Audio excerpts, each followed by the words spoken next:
Hello friends, welcome to CRP academy. CRP academy YouTube চ্যানেলে তোমাদের সকলকে জানাই স্বাগত। তো দেখো, আজকে আমরা এই ক্লাসে 2016 যে সেপ্টেম্বর মাসে সিটেট পরীক্ষা ছিল, সেই পরীক্ষার বাংলা বিষয় থেকে যে গুরুত্বপূর্ণ 15টি পেডাগজির প্রশ্ন ছিল, তো এই 15টি গুরুত্বপূর্ণ পেডাগজির প্রশ্ন নিয়ে আজকে আমরা পুরোপুরি ডিটেলস আলোচনা করব। ওকে, এবং এই পর্বে তোমরা কিন্তু সিটেটের যে বিগত বছরের প্রশ্ন প্রত্যেকটি সাল আমরা কিন্তু তোমাদেরকে কভার করিয়ে দিচ্ছি, এবং আমাদের টার্গেট রয়েছে কি 2022 থেকে শুরু করে 2011 পর্যন্ত যতগুলো প্রিভিয়াস ইয়ার প্রশ্ন আছে বাংলা বিষয়ের ক্ষেত্রে প্রত্যেকটি আমরা তোমাদেরকে কিন্তু সলভ করিয়ে দেবো। অলরেডি আমাদের কিন্তু 7 থেকে 8খানা ক্লাস হয়েছে। তো আজকে আমাদের ক্লাস হলো 2016 যে সিটেট পরীক্ষা ছিল সেপ্টেম্বর মাসে, সেই পরীক্ষার প্রশ্নপত্র নিয়ে আলোচনা। ওকে, এবং তোমাদের আরেকটি গুরুত্বপূর্ণ বিষয় আমরা বলে রাখি যে তোমাদের যে সিটেটের প্রশ্নপত্র রয়েছে সেই সেম প্রশ্নপত্র আমরা কিন্তু পুরোপুরিভাবে স্ক্যান করেছি। ওকে, আমরা কিন্তু কোনো রকম এখানে কোনো এডিট করিনি বা কোনো কিছু টাইপিং করিনি। তোমাদের যা প্রশ্নপত্র সেটাকে আমরা পুরোপুরিভাবে স্ক্যান করে PDF করে আমরা কিন্তু এই ক্লাসগুলো করাচ্ছি।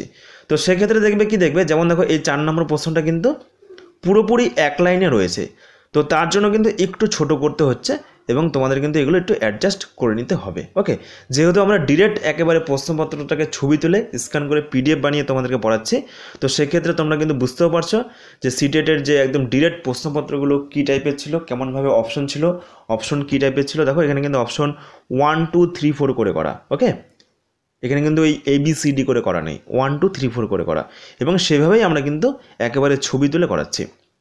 তো দেখো, আজকের প্রথম প্রশ্ন 2016 সেপ্টেম্বরের সিটেটের বাংলা বিষয়ের গুরুত্বপূর্ণ প্রশ্ন। আজকের প্রথম প্রশ্ন কী রয়েছে? পঠনের সময় নিচের কোন বিষয়টি সর্বাপেক্ষা গুরুত্বপূর্ণ? ভীষণ গুরুত্বপূর্ণ একটি প্রশ্ন। তো এই প্রশ্নগুলির সঠিক উত্তর কী হবে তোমরা কিন্তু অবশ্যই কমেন্টে জানাও।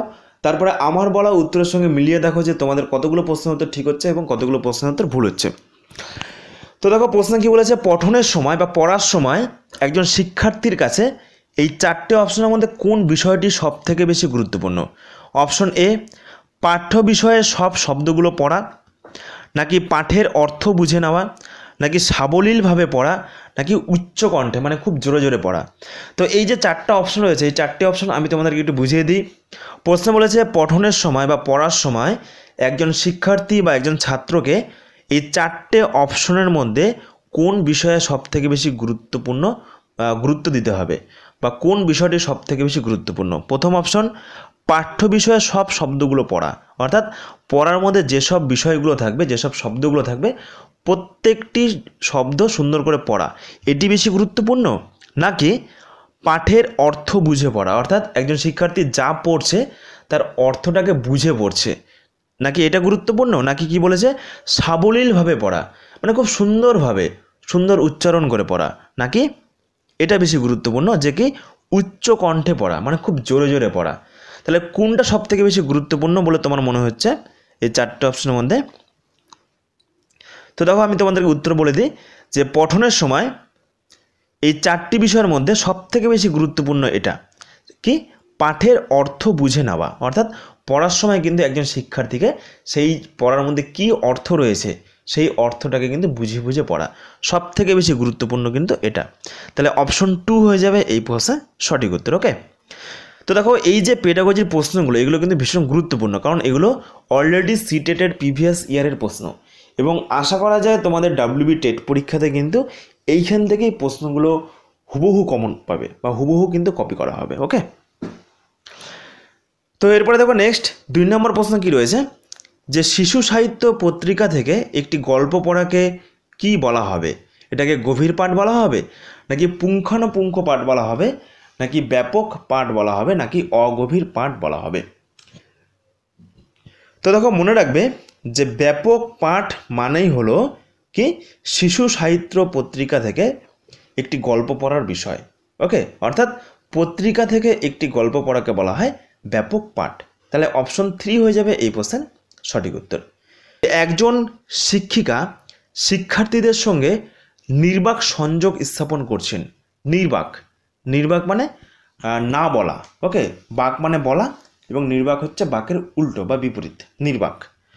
তো এক্ষেত্রে তিনি কিরূপ সংযোগ স্থাপন করছেন?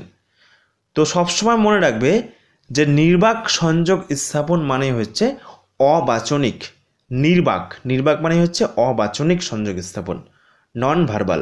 ওকে, মৌখিক তো কখনোই হবে না, কারণ নির্বাক কিন্তু মৌখিক নয়। ওকে, লৌখিকও হবে না, বাচনিকও হবে না। ওকে, তাহলে হয়ে যাবে অবাচনিক। নির্বাক সংযোগ মানেই হচ্ছে অবাচনিক। ওকে, অপশন 2 হয়ে যাবে এই প্রশ্নে সঠিক উত্তর। নেক্সট দেখো 5 নম্বর প্রশ্ন কি রয়েছে, একটু ছোট করতে হবে, তাহলে পুরো প্রশ্নটি কিন্তু এখানে আসবে না। ওকে, তো দেখো এটি যেহেতু পুরোপুরি আমরা প্রশ্নটাকে ছবি তুলে বা স্ক্যান করে আমরা পিডিএফ করেছি, এটি কিন্তু মেন আসল প্রশ্ন। ওকে, যারা যারা পরীক্ষা দিয়েছিল 2016 সালে তারা কিন্তু একদম সেম হুবাহু এই টাইপেরই প্রশ্ন পেয়েছে, মানে 5 নম্বর প্রশ্ন এইভাবেই ছিল কিন্তু। ওকে, তারপরে নেক্সট পেজে চলে যাবে 6 নম্বর প্রশ্ন, একদম হুবাহু সেম। আমরা কিন্তু কোনো রকম কোনো কিছু এডিট করিনি বা কোনো রকম আমরা কিন্তু টাইপিংও করিনি, যা আছে তোমাদেরকে আমরা সেইভাবেই করাচ্ছি। তো দেখো 5 নম্বর প্রশ্ন কি রয়েছে, একটি সিংহের গল্প পড়ার পর একজন শিক্ষিকা তার শিক্ষার্থীদের প্রশ্ন করেন, কি প্রশ্ন করেন, মনে করো তুমি একটি জঙ্গলের সিংহ। তো এই যে এর মাধ্যমে যে বলছে মনে করো, ছাত্রদেরকে বলছে যে মনে করো তোমরা বা তুমি একটি জঙ্গলের সিংহ। তো এই মাধ্যমে তিনি তাদের কোন দক্ষতার উন্নয়নের প্রচেষ্টা করছেন। আমি তোমাদেরকে প্রশ্নটা খুব সুন্দর করে বলে দিচ্ছি। 5 নম্বর প্রশ্নটা কি, একটি শ্রেণীকক্ষে মনে করো একজন শিক্ষক বা শিক্ষিকা, এখানে দুটো বিষয় হতে পারে, শিক্ষক বা শিক্ষিকা বা যে পড়ান তিনি একটি গল্প বলছেন। কি গল্প বলছেন, একটি সিংহের গল্প বলছেন। সিংহের গল্প বলতে গিয়ে তিনি শিক্ষার্থীদেরকে বলছেন যে বাচ্চারা ধরো তোমরা বা তুমি একজন জঙ্গলের রাজা সিংহ। তো এই যে এই বাক্যের মাধ্যমে, এই যে ধরো, তো এই বাক্যের মাধ্যমে শিক্ষার্থীদের বা বাচ্চাদের কোন দক্ষতার উন্নয়নের প্রচেষ্টা করছেন সেই শিক্ষক বা শিক্ষিকা। কোন দক্ষতা, 4টে অপশন দেখো। পঠন এবং লিখন দক্ষতা, কখনোই নয়, কারণ পড়া এবং লেখার কিন্তু কোনো ব্যাপারই এখানে নেই। রূপান্তরীকরণ এবং অনুবাদ, এখানেও কিন্তু অনুবাদের কোনো ব্যাপার নেই। খসড়া তৈরি, তাহলে এটাও কাটা হয়ে যাবে। খসড়া তৈরি এবং পুনর্লিখন, এটিরও কিন্তু কোনো ব্যাপার নেই। তাহলে কি রয়েছে, সৃজনশীলতা এবং কল্পনা শক্তি। মনে করো তুমি একটি জঙ্গলের সিংহ। তো এক্ষেত্রে কি তাদের যে কল্পনা শক্তির বিকাশ, তাদের যে কল্পনা শক্তির দক্ষতা এবং তাদের যে সৃজনশীলতা বা মৌলিকত্ব, সেটার কিন্তু উন্নয়নের প্রচেষ্টা করছেন সে শিক্ষক বা শিক্ষিকা। তাহলে সঠিক উত্তর হয়ে যাবে সৃজনশীলতা এবং কল্পনা শক্তি। ওকে, এই দক্ষতার উন্নয়নের প্রচেষ্টা করছেন ছাত্রদের বা বাচ্চাদের মাঝে। তাহলে অপশন 4 হয়ে যাবে এই প্রশ্নের সঠিক উত্তর। ওকে, এরপরে দেখো নেক্সট 6 নম্বর প্রশ্ন কি রয়েছে, ভাষা শিখন এবং ভাষা অর্জন। তো এই দুটো বিষয়ে আমরা কিন্তু তোমাদেরকে প্রচুরবার করিয়েছি। এই যে মোট বাংলা 7 থেকে 8খানা ক্লাস হয়ে গিয়েছে এবং তার আগেও 9খানা আমরা কিন্তু পেডাগজির তোমাদের প্র্যাকটিস সেট করিয়েছি। তো মোটামুটি এতগুলো ক্লাস করাতে গিয়ে এই যে ভাষা শিখন এবং ভাষা অর্জন বা ভাষা আয়ত্তীকরণ, এই দুটো বিষয় সম্পর্কে কিন্তু আমি অনেকবার তোমাদেরকে বলেছি। আমি তোমাদেরকে আরেকবার বলে দিচ্ছি যে ভাষা শিখন এবং ভাষা অর্জন কি। ওকে, তো দেখো একজন শিশু বা একজন বাচ্চা ছোটোবেলায় জন্মের পর তার যে পারিপার্শ্বিক পরিবেশ, তার যে চারপাশের পরিবেশ এবং পিতামাতার কাছ থেকে যেভাবে অটোমেটিকলিভাবে ভাষা জ্ঞানটাকে রপ্ত করার চেষ্টা করে, সেটি হয়ে যাবে ভাষার অর্জন বা ভাষা আয়ত্তীকরণ। এটি কিন্তু একটি স্বতঃস্ফূর্ত অটোমেটিকলিভাবে হয়ে থাকে ভাষা অর্জনটা। আর ভাষা শিখন কি, ভাষা শিখন হয়ে যাবে যখন কোনো একজন শিক্ষার্থী বা শিশু একটা গতানুগতিক নিয়মের মাধ্যমে, একটা ছকের মাধ্যমে, ওকে, একটা গতানুগতিক নিয়মের মাধ্যমে ভাষাটাকে শিখবে বা ভাষা শেখার চেষ্টা করবে, সেটা হয়ে যাবে ভাষা শিখন। যেমন কি একটা ছাত্র বা শিক্ষার্থীকে যখন শেখানো হয় পড়াশোনার মাধ্যমে, তাকে যখন টিউশনি দেওয়া হয়, তাকে যখন বিদ্যালয়ে যেতে বলা হয়, তো তার মাধ্যমে যেভাবে তাকে ভাষাটাকে শেখে সেটা হয়ে যাবে ভাষা শিখন। আর ভাষা অর্জন কি, তার যে ওই যে বিদ্যালয় এবং টিউশনির আগের যে পর্যায়ে রয়েছে, অর্থাৎ বাড়িতে মা বাবার কথাবার্তা শুনছে, সেই মাতৃভাষাটাকে শুনছে, আশেপাশে পারিপার্শ্বিক চারিপাশের পরিবেশের মাতৃভাষা শুনছে, কথাবার্তা শুনছে, এবং সেটা শুনে সে অটোমেটিকলিভাবে কিছু বলার চেষ্টা করছে, সে অটোমেটিকলিভাবে সেই ভাষা জ্ঞানটাকে রপ্ত করার চেষ্টা করছে, সেটা হয়ে যাবে ভাষা অর্জন। তাহলে এইবার প্রশ্নে বলেছে 6 নম্বর যে ভাষা শিখন এবং ভাষা অর্জনের মধ্যে কী পার্থক্য রয়েছে। তো সঠিক উত্তর হয়ে যাবে যে শিখন এটি কিন্তু উদ্দেশ্য প্রণোদিত এবং এর কিন্তু একটা উদ্দেশ্য রয়েছে, আর ভাষা অর্জন এটি কিন্তু একটি স্বতঃস্ফূর্ত। ওকে, অপশন 1 হয়ে যাবে এই প্রশ্নের সঠিক উত্তর। পরের অপশনগুলো দেখে নাও যে শিখন অর্জন দুটোই উদ্দেশ্য প্রণোদিত নয়, কারণ শিখন শুধুমাত্র উদ্দেশ্য প্রণোদিত, অর্জনটা কিন্তু উদ্দেশ্য প্রণোদিত নয়, এটা স্বতঃস্ফূর্ত, তাহলে এটা কাটা হয়ে যাবে। তারপর দেখো অর্জন উদ্দেশ্য প্রণীত, শিখন স্বতঃস্ফূর্ত, উল্টো বিষয় বলে দিয়েছে, এটাও কাটা হয়ে যাবে। শিখন ও অর্জন দুটোই স্বতঃস্ফূর্ত, না শিখনটা স্বতঃস্ফূর্ত নয়, শিখনটা একটা ছকের মাধ্যমে, একটা বাধা ধরার নিয়মের মাধ্যমে তাকে যেতে হয়, হ্যাঁ তাকে শিখতে হয়, তো এটাও হয়ে যাবে ভুল। তাহলে হয়ে যাবে অপশন 1 এই প্রশ্নের সঠিক উত্তর। আশা করি বুঝতে পেরেছ ভাষা শিখন এবং ভাষা অর্জন বা ভাষা আয়ত্তীকরণ কি। এরপরে দেখো নেক্সট 7 নম্বর প্রশ্নে কি বলেছে, যে প্রথম ভাষা যা বিদ্যালয়ে শিখতেই হবে সেটি কি? সহকারী ভাষা মানে অফিসিয়াল ল্যাঙ্গুয়েজ হিন্দি, নাকি সহকারী ভাষা, নাকি মাতৃভাষা বা আঞ্চলিক ভাষা? তো অবশ্যই সঠিক উত্তর হয়ে যাবে মাদার ট্যাং বা মাতৃভাষা বা সেই অঞ্চলের আঞ্চলিক ভাষা। এটি কিন্তু প্রথম ভাষা যা বিদ্যালয়ে শিখতেই হবে প্রথম ভাষা হিসাবে। ওকে, তাহলে অপশন 4 হয়ে যাবে এই প্রশ্নের সঠিক উত্তর। নেক্সট দেখো 8 নম্বর কি রয়েছে, প্রাথমিক স্তরে কবিতা পাঠের উদ্দেশ্য কি? প্রাথমিক স্তরে কবিতা পাঠের উদ্দেশ্য কি বা মেন গুরুত্ব কি? 4টে অপশন রয়েছে দেখো, শব্দ ভাণ্ডার বা ভোকাবুলারি বাড়িয়ে তোলা, নাকি প্রাথমিক শিক্ষার্থীদের বাক্যালঙ্কার ফিগার অফ স্পিচ এটা শেখানো, নাকি কবিতার সুর, সেটা তাল, সেটা লয় উপভোগ করা, নাকি বিভিন্ন ভাষিক দক্ষতা আয়ত্তে আনা? তো সব থেকে বেশি গুরুত্বপূর্ণ কি হয়ে যাবে? তো সঠিক উত্তর হয়ে যাবে সেটাকে উপভোগ করা। প্রাথমিক স্তরেই কিন্তু যে বিভিন্ন ভাষিক দক্ষতা আয়ত্তে আনবে সেটাও হবে না। ওকে, তারপর যে বাক্যালঙ্কার শিখবে সেটাও না, শব্দভাণ্ডার বাড়িয়ে তুলবে সেটাও কিন্তু নয়। একদম প্রাথমিক স্তরে কিন্তু সেই কবিতার সুর, তাল, লয় এগুলো কিন্তু শিক্ষার্থীরা উপভোগ করবে, তাদের একটা পড়ার প্রতি একটা আগ্রহ জন্মাবে। ওকে, তাহলে অপশন 3 হয়ে যাবে এই প্রশ্নের সঠিক উত্তর। আশা করি বুঝতে পেরেছ। নেক্সট দেখো 9 নম্বর প্রশ্ন কি রয়েছে, প্রত্যেকটি প্রশ্ন কিন্তু গুরুত্বপূর্ণ প্রশ্ন, এবং আমি বলবো তোমাদের এই যে সিটেটের প্রিভিয়াস ইয়ারের যে সিরিজ চলছে বা যে পর্ব চলছে, তোমরা যদি এগুলো কমপ্লিট করে যেতে পারো তোমরা কিন্তু এখান থেকে মোটামুটি 90% প্রশ্ন কিন্তু কমন পেয়ে যাবে। ওকে, তো দেখো নেক্সট 3 নম্বর, তৃতীয় শ্রেণীর একজন শিক্ষিকা প্রতিটি ধ্বনির শুদ্ধ উচ্চারণের ওপর বিশেষ লক্ষ্য রাখছেন। ওকে, তো প্রশ্ন বলেছে তিনি কোন বিষয়টির উন্নতির চেষ্টা করছেন? প্রশ্নটা আমি আবারও পড়ছি, যে তৃতীয় শ্রেণীর একজন শিক্ষিকা বা শিক্ষক তিনি কি করছেন? প্রতিটি ধ্বনির শুদ্ধ সঠিক উচ্চারণ করছেন। তাহলে তিনি কোন বিষয়টির উন্নতির চেষ্টা করছেন? ত্রুটিহীনতা মানে অ্যাকুরেসি, নাকি সংলগ্নতা, নাকি অনর্গলতা, নাকি বোধ মানে কম্প্রিহেনশন? তো দেখো প্রতিটি ধ্বনির যে সঠিক উচ্চারণ বা শুদ্ধ উচ্চারণ, তো এর সঙ্গে বোধেরও কোনো সম্পর্ক নেই।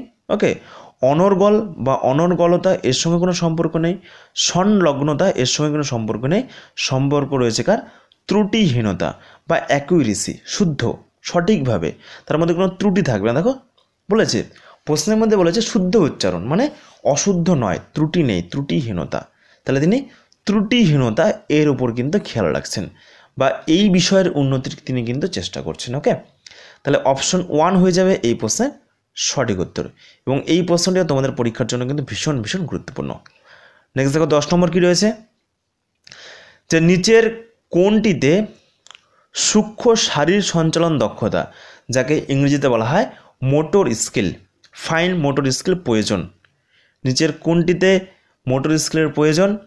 লক্ষণ মানে জাম্পিং, লিখন নাকি রাইটিং, গঠন নাকি রিডিং, নাকি আরোহণ মানে ক্লাইম্বিং? তো তার আগে দেখে নাও আমি খুব সংক্ষেপে তোমাদেরকে বলি যে মোটর স্কিল এই ব্যাপারটি কি, এই জিনিসটা কি, এটাও কিন্তু আমরা প্রচুরবার তোমাদেরকে করিয়েছি আমাদের এই সিটেটের যে প্রিভিয়াস ইয়ারের প্রশ্ন, এবং এই প্রশ্নটিও কিন্তু ভীষণ গুরুত্বপূর্ণ প্রশ্ন। ওকে, তো মনে রাখবে যে মোটর দক্ষতা হলো শরীরের বিভিন্ন পেশিগুলি এবং স্নায়ুতন্ত্র যখন একসঙ্গে কাজ করে, তো সেগুলোর মাধ্যমে কিন্তু মোটর দক্ষতা বা মোটর স্কিলের কিন্তু প্রয়োজন হয়। যেমন দেখো হাঁটা, সাইকেল চালানো, দৌড়ানো, লিখন বা লেখা এগুলোর ক্ষেত্রে কিন্তু মোটর স্কিলের প্রয়োজন হয়। ওকে, তাহলে এইখানে সঠিক উত্তর হয়ে যাবে, আমি এখনই বললাম, লিখন বা রাইটিংয়ে কিন্তু মোটর স্কিলের প্রয়োজন হয়।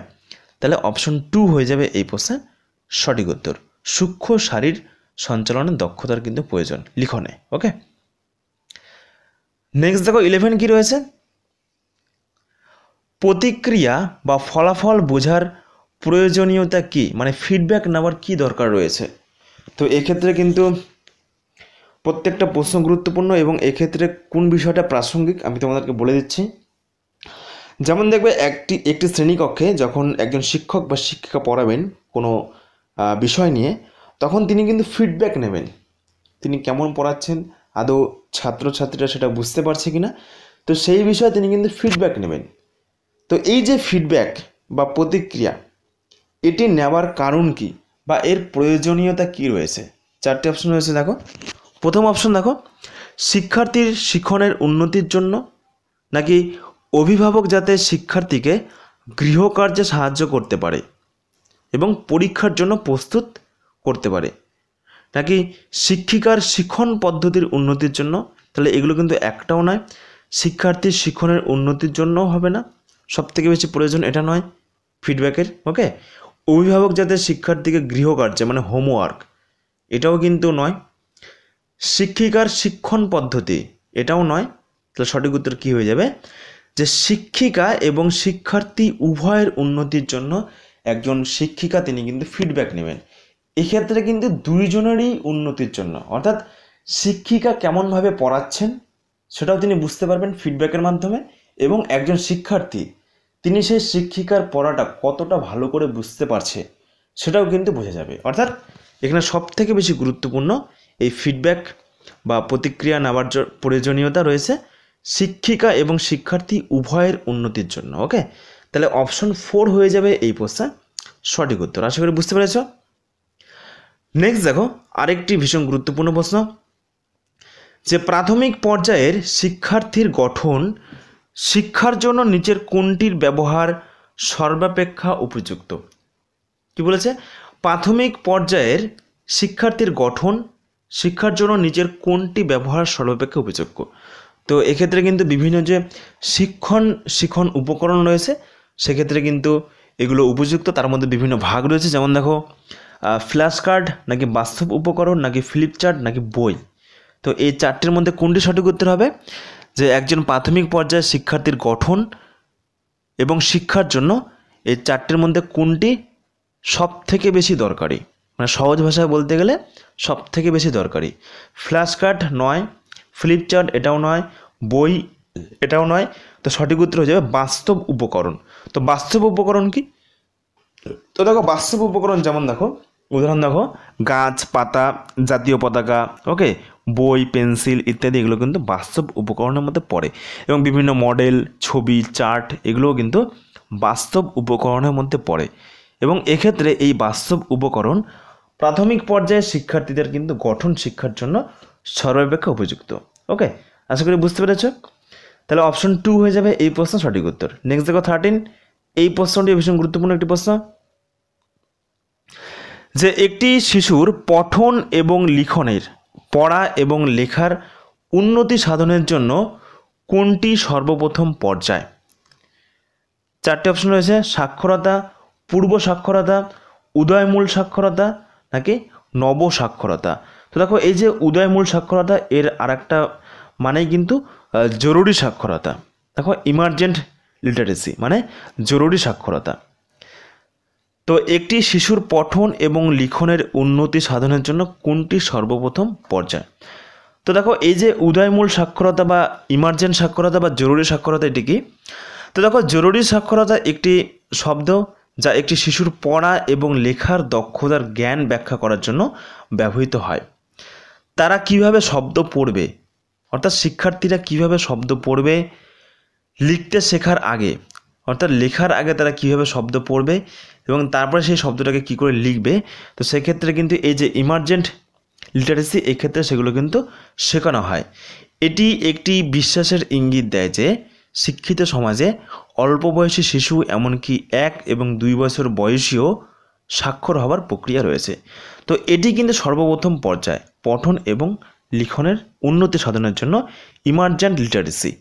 তো এটি কিন্তু একটি শিশুর সর্বপ্রথম পর্যায়। ওকে, এটি কিন্তু 1 বছর বা 2 বছর পর থেকে কিন্তু এই পর্যায়ে আসতে পারে, ইমার্জেন্ট লিটারেসি। ওকে, তো এটি কিন্তু সর্বপ্রথম পর্যায় কিসের জন্য? একটি শিশুর পঠন এবং লিখনের উন্নতি সাধনের জন্য। তাহলে অপশন 3 হয়ে যাবে এই প্রশ্নের সঠিক উত্তর। নেক্সট দেখো 14 নম্বর প্রশ্ন কী রয়েছে। আচ্ছা, আমি একটু বড় করে দিই, নাহলে এত ছোট বোঝা যাবে না। একজন শিক্ষিকা তার শ্রেণীর ছাত্রদের জোড়ায় জোড়ায় বিভক্ত করেন। মনে করো একটা শ্রেণীকক্ষে মোট 50 জন ছাত্রী আছে। তো একজন শিক্ষিকা বা একজন শিক্ষক কী করলেন? তার শ্রেণীদের ছাত্রদের জোড়ায় জোড়ায় ভাগ করে দিলেন। ওকে, জোড়ায় জোড়ায় ভাগ করে দেওয়ার পর বিভক্ত করেন যাতে তারা পরস্পরের খাতা অদল বদল করে নির্দেশ অনুযায়ী সংশোধন করতে পারে। তো এটি কিন্তু হতো, এটি কিন্তু তোমরাও হয়তো পেয়েছো। তোমরা যখন বিভিন্ন স্কুলে পড়তে বা বিদ্যালয়ে পড়তে, এমনকি কোনো টিউশনে পড়তে, তখন দেখতে যে কি হতো, তোমাদের কোনো একটা মনে করো টাস্ক দেওয়া হলো, কিছু প্রশ্নের উত্তর করতে দেওয়া হলো, বা তোমাদের একটা মক টেস্ট নেওয়া হলো। তো সেক্ষেত্রে সেই শিক্ষক বা শিক্ষিকা কী করলো, যে সবার খাতা অদল বদল করে দিল। অর্থাৎ রামের খাতা শ্যামকে, শ্যামের খাতা যদুকে, যদুর খাতা রামকে। তো সবাইকে এইভাবে খাতা অদল বদল করে দিয়ে এইবার টিচার একটা প্রশ্নের উত্তর বলবে আর তোমরা সেটাকে ঠিক করবে। মানে কি, তোমার কাছে আছে তোমার বন্ধুর খাতা এবং তোমার বন্ধুর খাতা আছে তার বন্ধুর কাছে। তো এইভাবে কিন্তু অদল বদল করে খাতা দেওয়া হলো এবং তারপরে সংশোধন করতে বলা হলো। তো এর মাধ্যমে শিক্ষিকা কী করছেন, বা এই প্রক্রিয়াকে কি বলা হয়? সংশোধন কার্য, নাকি দলগত, নাকি আত্মমূল্যায়ন, নাকি সহপাঠী মূল্যায়ন? তো দেখো, সংশোধন কার্য তো অবশ্যই রয়েছে, কারেকশনের কার্য কিন্তু অবশ্যই রয়েছে, সংশোধন করা হচ্ছে। কিন্তু এই যে তোমাদের জোড়ায় জোড়ায় বিভক্ত করে যে খাতাটাকে অদল বদল করা হলো, সেটাকে কি বলা হচ্ছে? দলগত না, দলগত নয়। আত্মমূল্যায়নও নয়, কারণ তোমরা নিজেদের খাতা কিন্তু নিজেরা চেক করতে পারছো না। তোমার কাছে রয়েছে তোমার বন্ধুর খাতা, তোমার বন্ধুর কাছে রয়েছে তোমার খাতা, তাহলে এটা কিন্তু আত্মমূল্যায়নও নয়। তাহলে এটা হয়ে যাবে সহপাঠী মূল্যায়ন। অর্থাৎ তুমি তোমার সহপাঠীর মূল্যায়ন করছো এবং তোমার সহপাঠী তোমার মূল্যায়ন করছে, তাহলে এটা হয়ে যাবে সহপাঠী মূল্যায়ন। ওকে, আশা করি বুঝতে পেরেছো এই ঘটনা, এবং এই প্রশ্নটি কিন্তু ভীষণ গুরুত্বপূর্ণ একটি প্রশ্ন। ওকে, সহপাঠী মূল্যায়ন হয়ে যাবে এই প্রশ্নের সঠিক উত্তর। নেক্সট দেখো 15, মূল্যায়নের সময় নিজের কোন দিকটি শিক্ষিকার মনে রাখা একান্ত প্রয়োজন? যখন তিনি একটি শ্রেণীকক্ষে মূল্যায়ন করবেন, ওকে, পরীক্ষার মাধ্যমে বা অন্য কোনো বিষয়ের মাধ্যমে মূল্যায়ন করবেন, তখন নিচের এই 4টি অপশনের মধ্যে কোন দিকটি সেই শিক্ষিকার মনে রাখা একান্ত প্রয়োজন?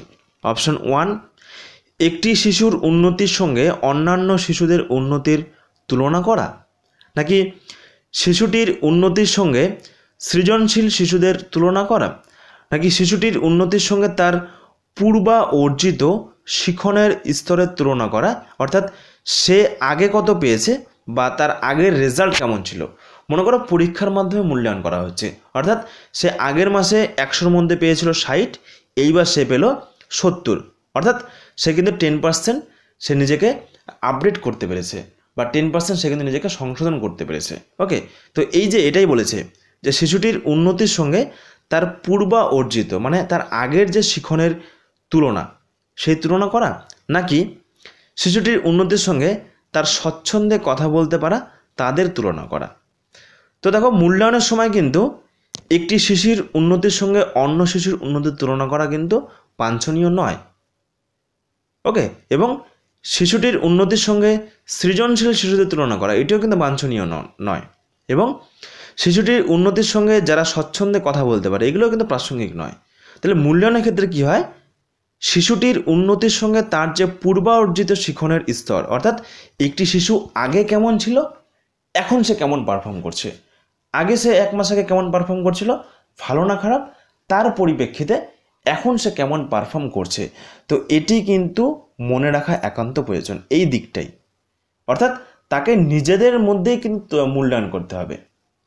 একজন শিক্ষার্থী বা একজন ছাত্র বা একজন ছাত্রী সে আগে কেমন পারফর্ম করতো আর এখন কেমন পারফর্ম করছে। আগের মাসে সে 100-র মধ্যে কত পেয়েছে, 80 পেয়েছে, এই মাসে সে 60 পেয়েছে, তাহলে কি সে তাহলে খারাপ রেজাল্ট করছে। আগের মাসে সে মনে করো 40 পেয়েছে, এই মাসে সে 60 পেয়েছে, তাহলে সে আগের মাসের তুলনায় এবার কিন্তু ভালো রেজাল্ট করছে। তো এই সাপেক্ষে তাকে কিন্তু তুলনা করতে হবে। এই দিকটার কথা কিন্তু একজন শিক্ষক বা শিক্ষিকা হিসেবে মূল্যায়নের ক্ষেত্রে কিন্তু এটি একান্ত প্রয়োজন। ওকে, তো অপশন 3 হয়ে যাবে এই প্রশ্নের সঠিক উত্তর। আশা করি বুঝতে পেরেছ। আশা করি আজকে এই মোট 15খানা যে প্রশ্ন রয়েছে পেডাগজির 2016 যে সিটেটের প্রশ্ন, এই মোট 15খানা প্রশ্ন তোমরা কিন্তু খুব সুন্দর করে বুঝতে পেরেছ। তোমাদের যদি কোথাও বুঝতে অসুবিধা থাকে তোমরা কিন্তু অবশ্যই এই ভিডিওর নিচে কমেন্ট করো, আমি তোমাদের রিপ্লাই করে দেবো। এবং কোথাও বুঝতে অসুবিধা হলে বা কোথাও বুঝতে না পারলে তোমরা কিন্তু ভিডিওটি বা ক্লাসটি আরেকবার দেখো, আশা করি বুঝতে পারবে। এবং এই 15টা প্রশ্ন কিন্তু ভীষণ গুরুত্বপূর্ণ প্রশ্ন। ওকে, এবং আরেকটি বিষয়, এর যে ফ্রি পিডিএফ, আমাদের প্রত্যেকটি ক্লাসের ফ্রি পিডিএফ আমাদের যে টেলিগ্রাম গ্রুপ রয়েছে WBTET CRP Academy WBTET, এই টেলিগ্রাম গ্রুপে আমরা কিন্তু প্রতিনিয়ত দিচ্ছি। তো তার জন্য কি করতে হবে, আমাদের দেখো এই ভিডিওর ডেসক্রিপশন বক্সে সেই টেলিগ্রাম গ্রুপের লিঙ্ক দেওয়া রয়েছে, সেখান থেকে তোমরা কিন্তু আমাদের সেই গ্রুপে যুক্ত হতে পারো।